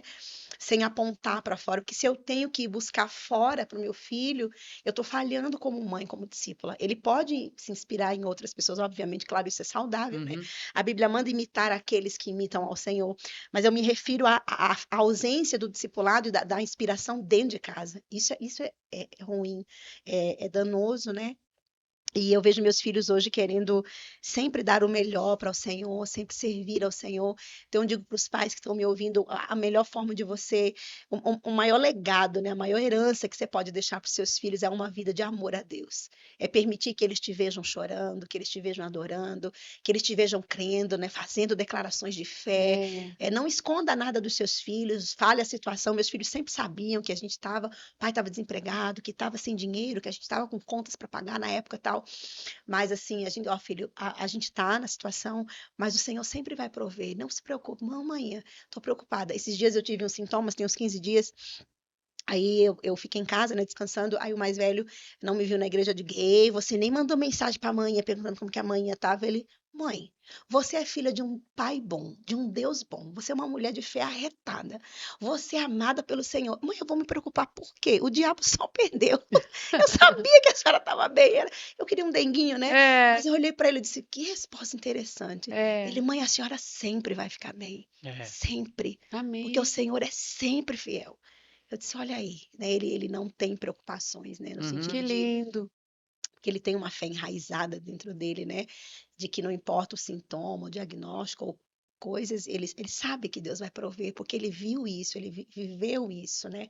E, gente, eu sou chorona, pode chorar no podcast? Cássia, esse texto aí é muito poderoso, porque poderoso primeiro ele vem dizendo: olha, ame ao Senhor. Você não vai fazer os seus filhos amarem a Deus se você não amar primeiro, né? E quando a gente gosta de alguém, e a gente que é mãe, sobretudo, quando a gente gosta, a família inteira gosta. Agora, quando a mãe não gosta de alguém, é complicado para a família gostar. Então, Deus está falando: olha, me ama. E tem um texto lá no livro de João que eu gosto muito, que diz assim: aquele que tem os meus mandamentos e os guarda, é esse o que me ama, né? Que é o que segue esse texto aí: amarás o Senhor teu Deus. Depois diz: essas palavras você vai colocar no seu coração. Então, amar a Deus tem tudo a ver com amar a palavra, com se encher da palavra, né? Com vida devocional. Antes da gente continuar nesse papo do treinamento devocional, né? Dessa inspiração que caminha para a família, fala um pouquinho sobre a vida devocional pessoal, porque esse amor a Deus, ele é um crescente, né? Ele é algo que você vai cultivando todo dia, ele é uma fonte inesgotável, o conhecimento nunca é pleno, né? Conheçamos e prossigamos em conhecer, é só um caminho, é uma estrada. E tem muita gente querendo que o filho leia a Bíblia, que o filho seja de Deus, que o filho vá para a igreja, mas não é exemplo. Exatamente. Né? Eu queria que você falasse um pouquinho sobre o papel da mulher nessa construção da vida devocional do lar. A gente tem um exemplo bem lindo na Bíblia, né, da Eunice, que discipulou Timóteo, né, a avó também, Lloyd. Foram mulheres inspiradoras, né, mulheres que inspiraram a vida dele a amar a palavra. E o pai nem era crente. O pai ele nem era crente, né, ele era grego.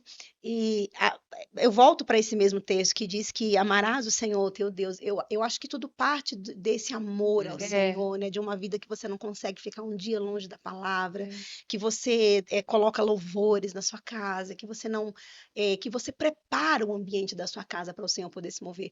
Tem uma história eu amo muito a vida de Filipe, né, o evangelista, lá em Atos 6, ele foi um dos 7 escolhidos, e a Bíblia fala que tinha que ser um homem de boa reputação, um homem cheio de sabedoria e cheio do Espírito.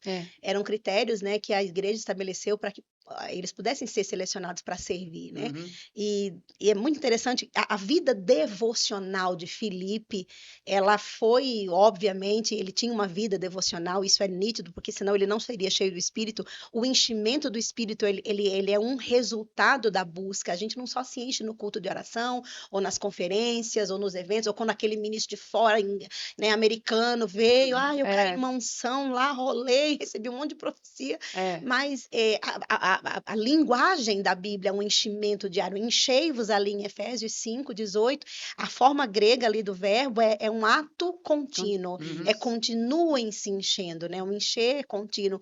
E Filipe, ele tinha essa vida devocional, ele tinha essa vida de busca, tal, tanto que ele foi escolhido como um dos 7 para aquela equipe seleta, né, que o Espírito Santo levantou com uma atribuição tão honrosa de servir. E quando a gente vai para Atos 21, a partir do 8, a gente vê que ele tinha 4 filhas donzelas, né, como a Bíblia fala, que profetizavam. Gente, eu comecei a meditar nisso, o Senhor me ensinou tanta coisa. Assim, o ambiente da casa daquele homem, ele era impregnado da presença, porque um ambiente onde você tenha a percepção de cativar o coração de Deus, de capturar o que ele tem, profetizar parte do pressuposto que você está ouvindo as palavras dele para profetizar e proclamar. Então, aquelas meninas, elas viviam num ambiente tão saturado, tão cheio da presença, que elas eram facilmente usadas por Deus, elas profetizavam. Então, assim, eu comecei a pensar, gente, que ambiente que era aquela casa? Porque era um ambiente tão... profetizar para elas era algo natural. O sobrenatural era natural. Né? Legal? E, gente, eu meditando sobre isso, eu chorei nessa escritura. Eu disse, pai, meu Deus, que coisa linda. Ele era um homem, um pai de família. Obviamente, a esposa dele, ela não é mencionada, mas óbvio que quando a gente tem uma aliança, um mérito, trabalhar é do casal, né? Embora a Bíblia só o mencione, mas era um ambiente tão saturado da presença que isso chamou a atenção, né, do escritor ali de Atos, do Lucas. Gente, elas profetizavam. Todas, né? Todas as 4 eram meninas cheias do Espírito. Aí eu fui lá para Atos 6, na escolha, nos critérios da escolha, e eu vejo, uau, esse é o padrão de pai e de mãe que Deus está procurando. Né? Um pai e uma mãe que impregne o ambiente da sua casa, ao ponto dos seus filhos colocarem o pé na soleira e entrar. Gente, a presença está aqui. Outro dia, meu filho, antes de casar, tem um tempo atrás, ele disse, mãe, eu estava vindo da faculdade, né, com o carro dele, e ele disse, mãe, eu cheguei aqui na porta, e ele demorou de chegar, o horário que ele chega geralmente era X horário, e estava demorando, e eu liguei, ele não atendeu, descansei. Daqui a pouco o menino chega com o olho todo marejado de vermelho, que ele é branquelinho, né, e estava todo vermelho, disse, filho, que foi esse, mãe? Eu estava no carro, mãe, a presença do Senhor veio tão forte que eu encostei o carro que eu não consegui dirigir. Mãe, a presença de Deus desceu tão forte. E de manhã Deus tinha me dito, eu vou vir pessoalmente, com a minha presença manifesta na vida dos seus filhos e da sua casa. Quando ele chegou, que sentou à mesa, ele e o pai, a gente começou a conversar. Gente, a presença de Deus veio. Foi tão especial. Amor começou a chorar, eu comecei a chorar. O menino já estava bêbado, orando em línguas, ele embriagado, isso era quase 11 da noite. E eu olhei para aquele um ambiente, né? Que tanto ele já chegou cheio, o ambiente estava pronto, e foi um derramar, foi aquele culto, sabe? Um ambiente que promova o quebrantamento, né? E Filipe, ele criava esse ambiente dentro da casa dele. Obviamente, ele era leitor da palavra, né? Do Pentateuco, que era o que eles tinham na época. Ele era um homem de oração, ele era um homem que devotava tempo para buscar. E aquelas meninas viam aquilo. Gente, papai tá cheio, papai tá se enchendo, papai tá falando com Deus. Gente, papai tá cheio do Espírito. E o quanto que aquele homem depositava na vida delas, né? O quanto que ele as inspirava a fazer. Gente, eu quero também o que o meu pai tem. E elas estavam ali num ambiente tão saturado da presença que elas profetizavam. Então, assim, ao contrário, né, do sacerdote Eli, que é um exemplo ao contrário, né? Apesar de ser sacerdote, os meninos foram criados dentro do ambiente sacerdotal, Hófni e Finéias, né, tinham tudo para seguir as pegadas, né, ali do sacerdócio. E o sacerdócio não sairia da linhagem, Não, né? ele era perpétuo, né? Era promessa de aliança. No entanto, foi o contrário, né? Um pai omisso, uma criação omissa, uma disciplina relapsa, um homem permissivo, né? O quanto que o pai, ele impacta a vida do filho, ou positivo ou negativamente, né? O exemplo que os meninos Hófni e Finéias tinham do pai era de um homem que já estava tão lerdo em ouvir a Deus que ele nem discerniu quando É. Samuel Uhum. chegou. Então, assim, ele estava tão lento já em ouvir, tão lento nas coisas do Espírito, tão focado só no natural, em comer e coisas naturais, que ele já nem inspirava mais. E os meninos, eu não estou culpabilizando só o pai, óbvio, os meninos eram adultos, fizeram as escolhas dele e tal, É. mas a influência do pai, sim, ela é preponderante, ela influencia sim. Tanto que você vai ver Filipe influenciando as filhas. É o mesmo caso, né, de É. um homem que buscou a Deus, que foi ali selecionado, justamente devido à vida devocional que ele tinha. Obviamente, o Espírito Santo É. disse para os apóstolos: ó, escolhe Filipe, porque ele tem vida. Ele não profetiza só aqui, não. Ele não está só nas praças, não. Dentro da casa dele, a minha presença, ela tem liberdade. Tanto que ele foi escolhido. E o outro exemplo negativo, a gente olha, né, e vê ali muitas falhas na educação, na disciplina, na questão dos limites também, né, que não existiam, os meninos faziam o que eles queriam, prostituição, chegaram até a roubar das ofertas do Senhor, que era o sacrilégio máximo, né? Então, a gente encontra na palavra referências, né, do que fazer e do que não o que eu fazer. amo na Bíblia, gente, é isso. Deus não esconde. Minha gente, a Bíblia é um livro da vida real. Né? Não é só novela mexicana que só conta o lado. Não, é história real de pessoas humanas, reais, que O que viveram deu certo e o que não deu fracassos, certo. né, pastor?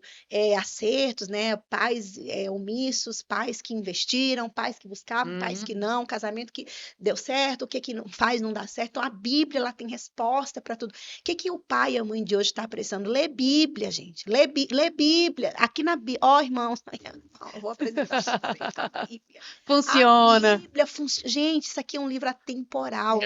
Eu fui para uma faculdade, fiz curso, estudei lá e eu comecei. Foram 4 anos de curso. Incrível que no primeiro ano de curso, aquele teórico que era o bambambam da época, no final do meu curso, já nem era mais. Já tinha caras que tinham superado ele. As teses são tão... Elas têm prazo de validade. Passageiras As verdades mesmo. acadêmicas, né, elas são bem limitadas. As verdades da palavra, gente, elas são atemporais. Esse conselho de Deuteronômio tem centenas de anos e ele pode ser aplicado hoje, funciona hoje, em 2024. Isso não é surreal? Eu amo a Bíblia. É um livro extraordinário, né? Cássia, eu gosto de falar que às vezes as pessoas precisam se conscientizar do poder até de um só mesmo. Porque você citou um exemplo aí sensacional, que é o exemplo de Eunice e de Lloyds, que transmitiram a sua fé de uma maneira tão poderosa que Timóteo foi uma pessoa poderosa na palavra, mas não chegou cru para Paulo. Ele já chegou com uma bagagem que foi transmitida pela avó, pela mãe, e provavelmente o pai não seguia a fé. Pelo menos não tinha sido doutrinado na fé, porque ele não era judeu. Então, ao poder dessas mulheres, a influência que elas trouxeram para a vida dessas mulheres. Num lado feminino, eu gosto de pensar na vida de Cornélio.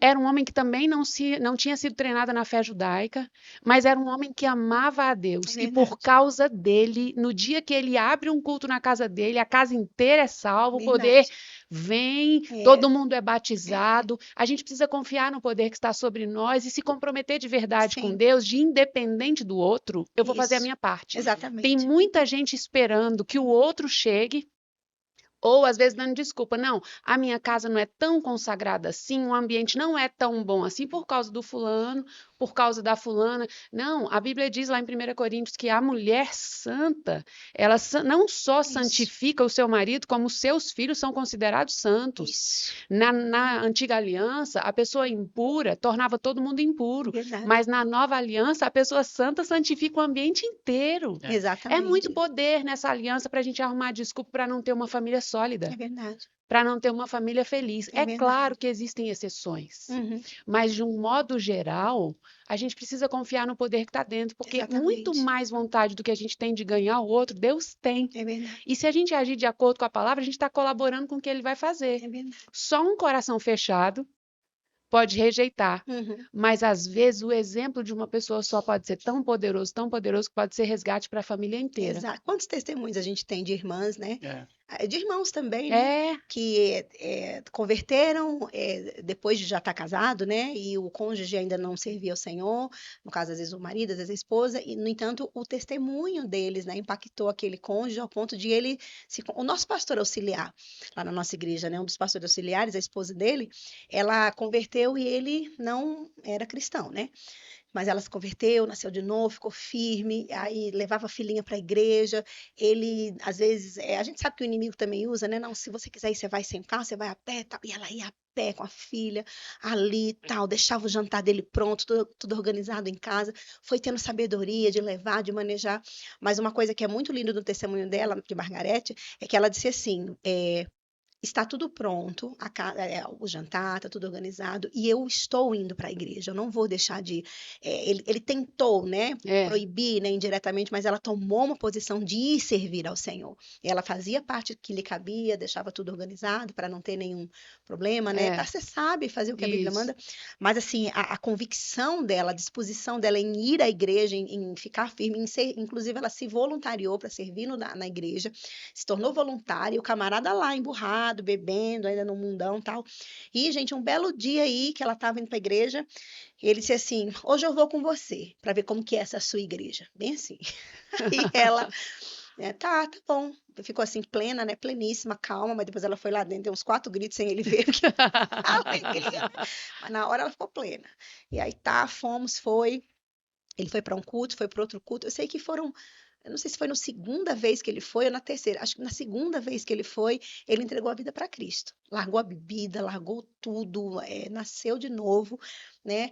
Firmou no Senhor, foi para o Rema, fez escola de ministros. Hoje ele é pastor auxiliar, servindo a obra. É um pastor segundo o coração de Deus, um homem mesmo bom, um homem de Deus, generoso. Outra coisa que ela conta dele, que ele era muquirana, né? Você vai dar seu dinheiro para esses pastores e tal. Hoje ele dá não só o dízimo, ele oferta coisas assim grandiosas para os irmãos, oferta quantias altas, semeia, ajuda o pessoal, assim, é generoso, né?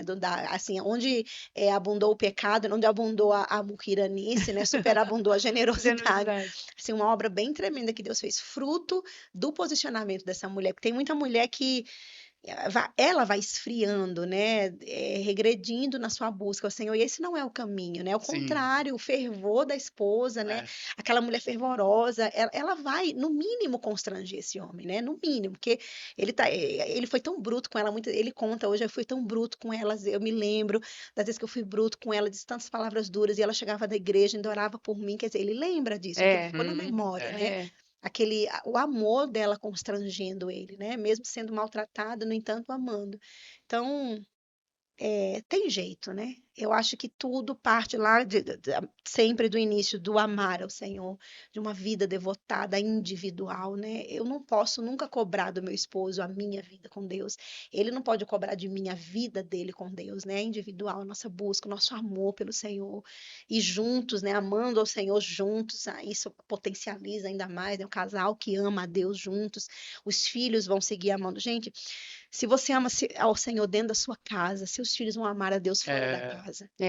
Tem uma frase que eu vi, eu lembrei de trazer para vocês, para eu ler, de Juscelio de Souza. Eu recebi essa frase, é bem interessante, diz assim que nós voltemos o nosso olhar para os nossos lares, estabelecendo de novo os fundamentos corretos, né? A nossa luta hoje já não é nem sobre o profano do lado de fora, mas sobre a ausência de santidade do lado de dentro. Uau!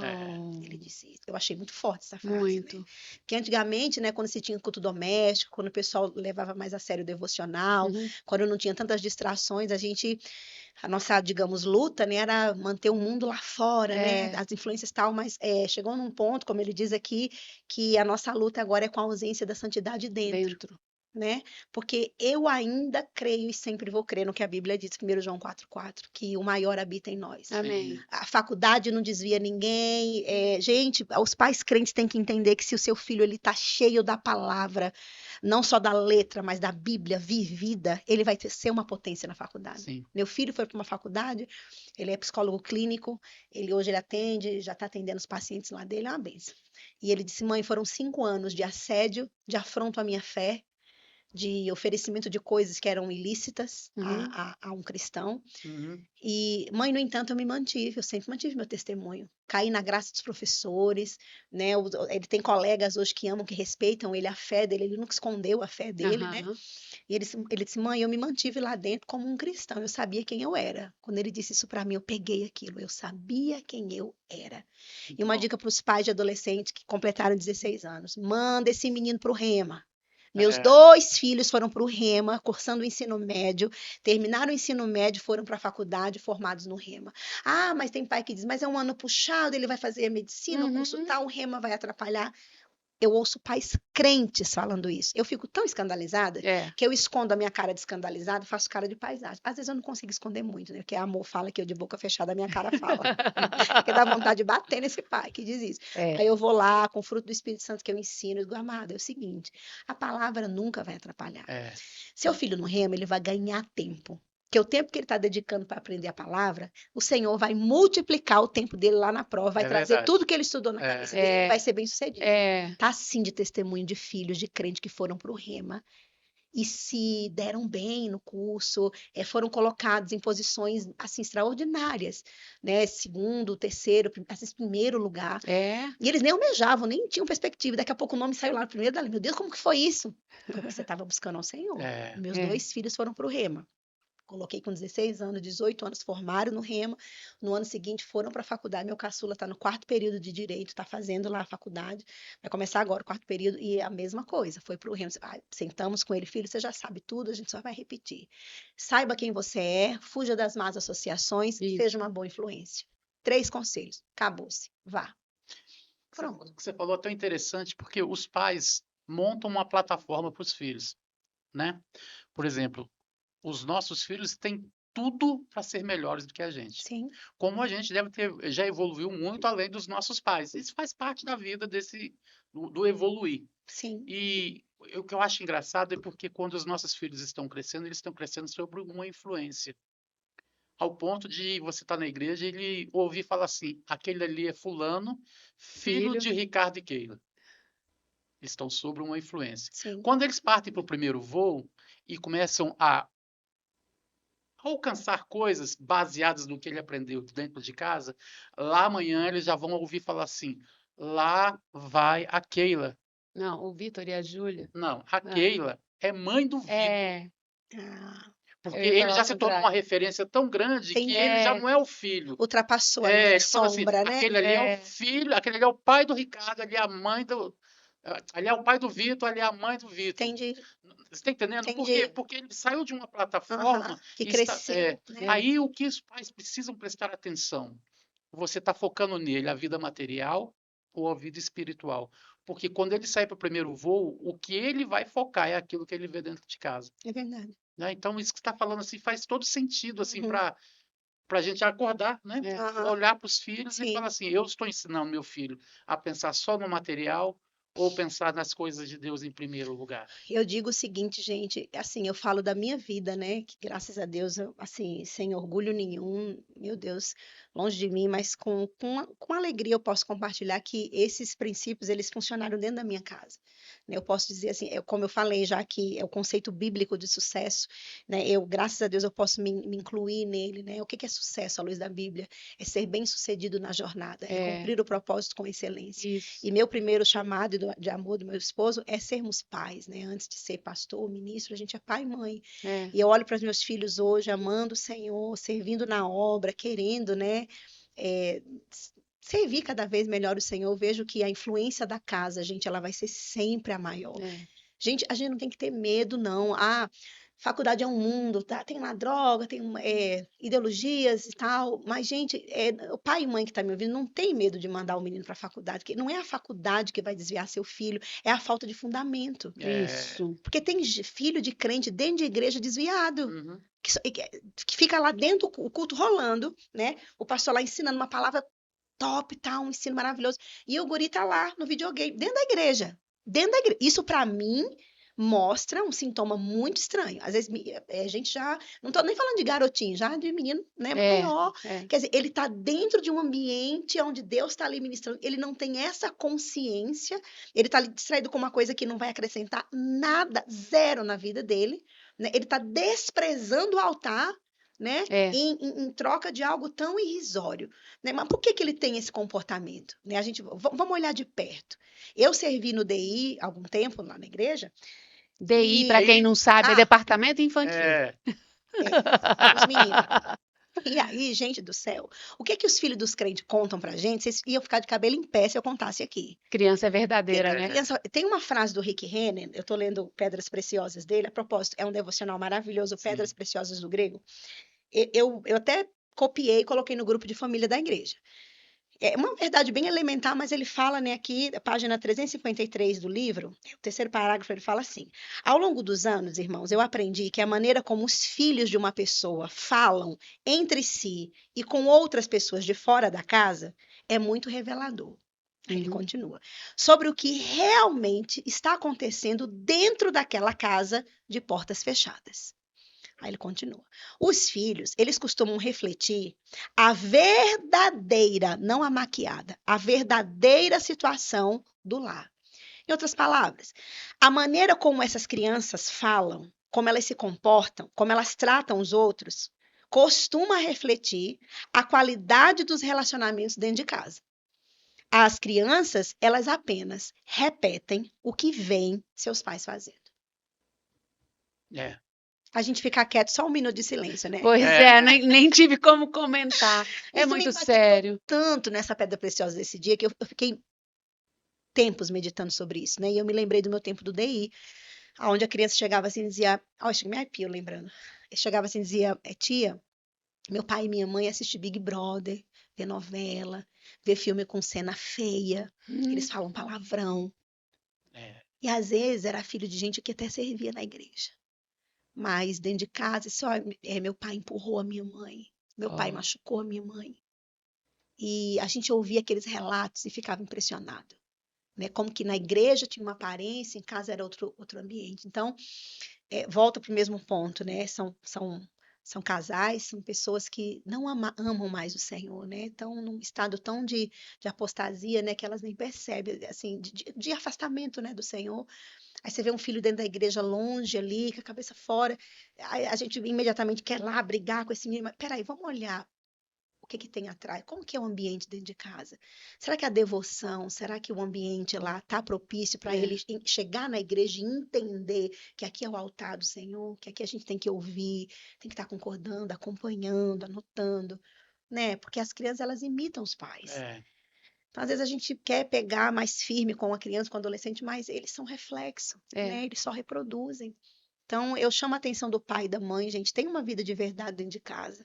Se as coisas não estão bem com vocês, o marido e a esposa, procura aconselhamento, procura um pastor, gente, procura um conselheiro, procura sanar, procura resolver, porque o problema não é só dos dois, tem espectadores. E os espectadores mais sensíveis, mais vulneráveis são as crianças, Sim. né?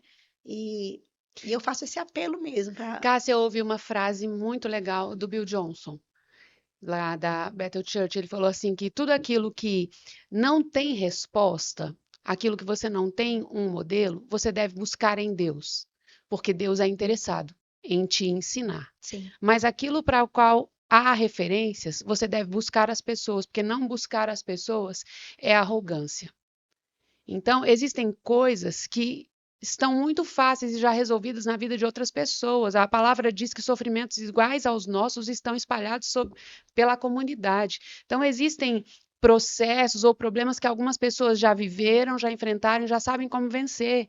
Sim. Então, essa história de dizer, não, estou só orando pelo meu casamento, mas não estou buscando ajuda, às vezes revela uma arrogância. Exatamente. É o que você falou aí. Se o casamento está com problemas, às vezes você precisa descer do salto e ir buscar alguém que possa te aconselhar. Isso. Orar é a base. Mas enxergar, às vezes ouvir a resposta na boca de outras pessoas também, Deus fala por pessoas. Deus fala de muitas maneiras e às vezes tem um jeito muito fácil de ouvir a Deus que é através de outras pessoas. A gente precisa ser humilde para buscar as respostas também em outras pessoas. O que você falou aí, eu quero pegar junto com você aí para repetir.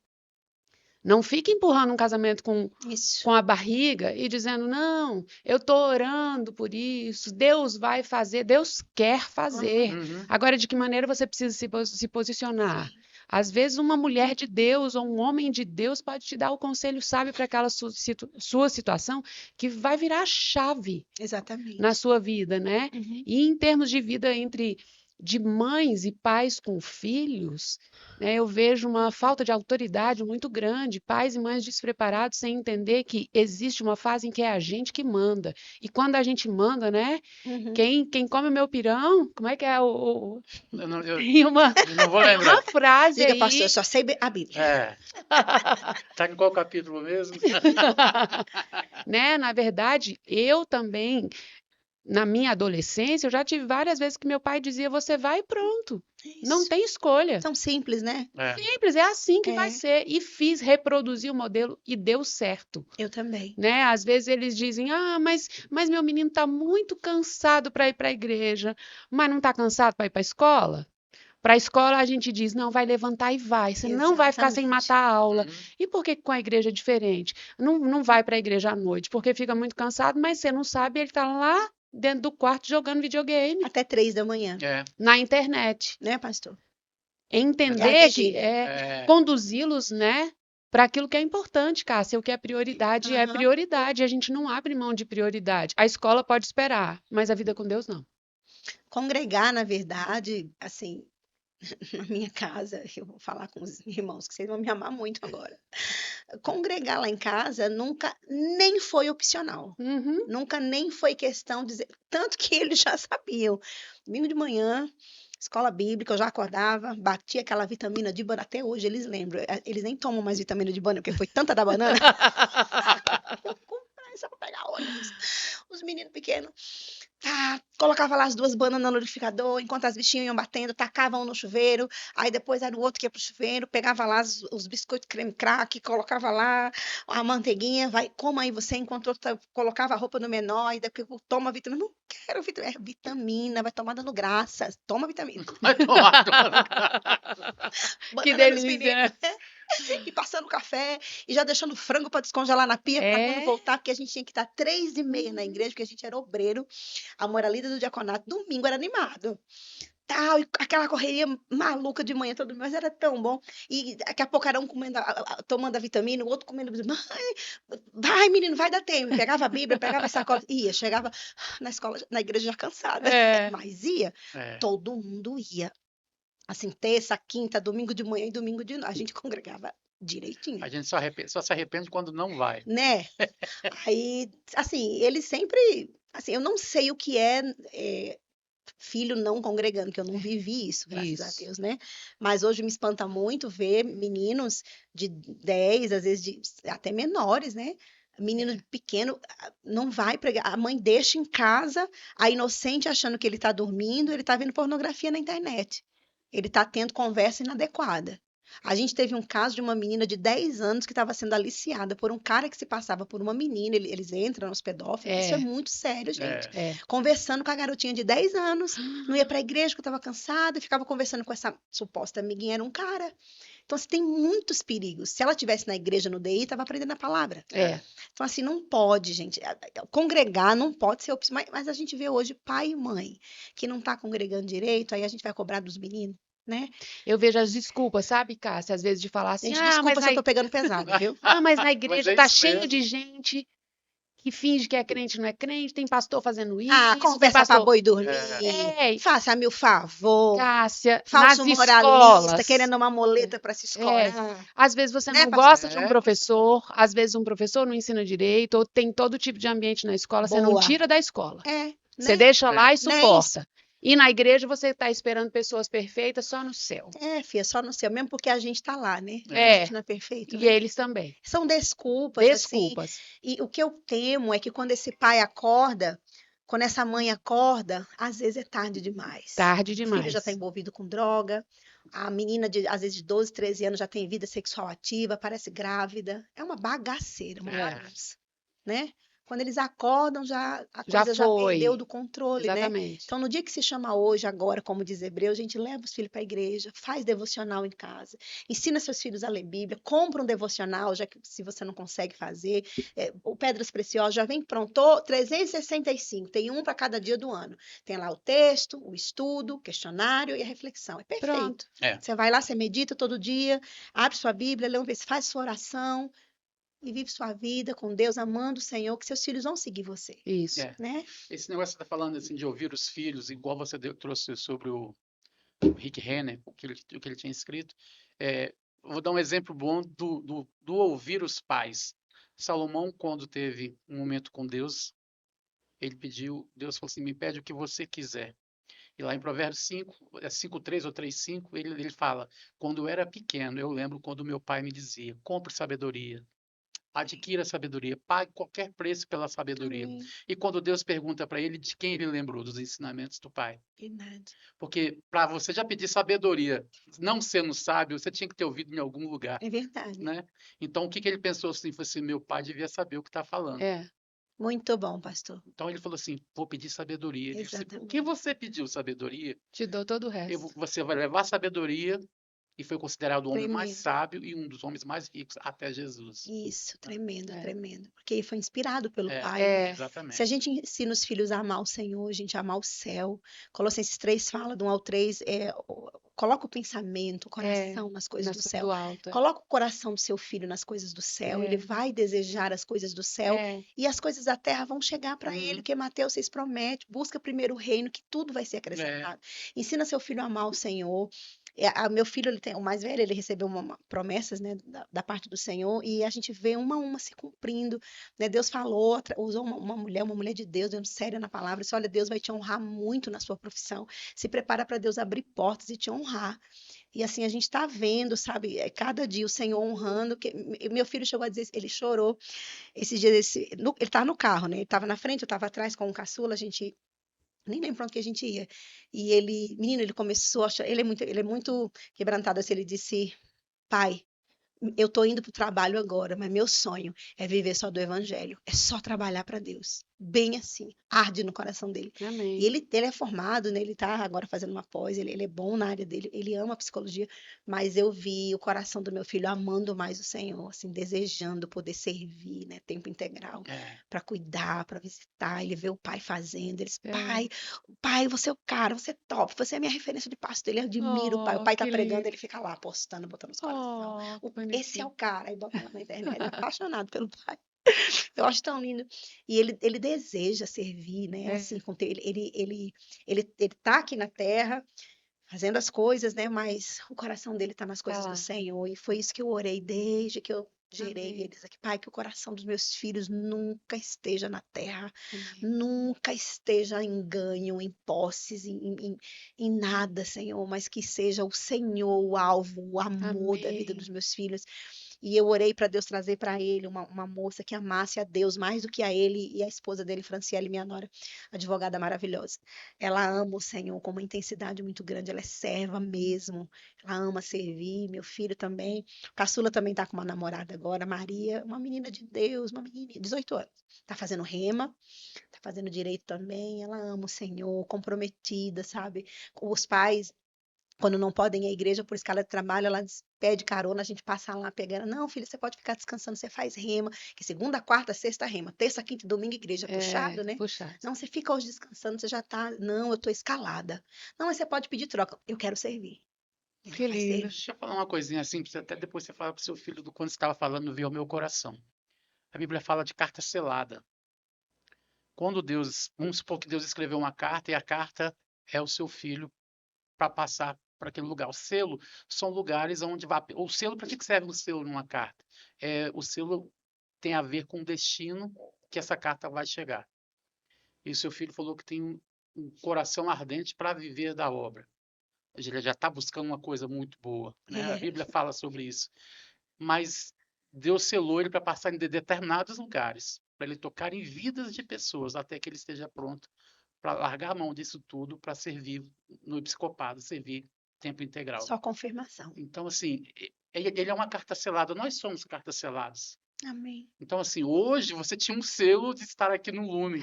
Já pensou, gente? Que legal. Lindo, né? Eu vim. E Deus, assim, falou assim, mas por que ela vai fazer lá no selo, lá no Lumen? Ela vai alcançar pessoas que ela nem faz ideia. Amém, que assim seja. Já alcançou o Né, nosso queridos? coração? Ai, meu Deus, e vocês estão morando aqui sem pagar nem taxa de Pois condomínio? aqui você também tem casa própria. Eu era uma ilustre desconhecida, agora a gente já é amiga, né? Pois é. Então fala isso pro seu filho, assim, Eu o vou tempo vai falar. chegar, mas existem Ele tá. projetos de É, Deus que destino. ele É precisa tocar em confirmação, vidas. pastor. O senhor está falando uma palavra muito específica que ele ouviu. Nesse universo aí, né, de viver estações, que o Senhor falou assim: eu vou tomar você e vou, né, requerer você inteiro para cá. Ah, Mas que eu sei que lindo. vai ser no tempo. E É o destino final da carta, entendeu? eu Assim, penso aqui que você a flui. profissão dele, inclusive, está trazendo o alicerce para o próprio É, chamado dele, né? Eu vejo assim também no lidar com as vidas, no aspecto de cura, né, de atendimento. Adolescentes, ele tem atendido, pessoas com pensamento suicida, hoje receberam alta, Que estão vivendo lindo. bem, estão É. vivendo assim, com uma vida equilibrada.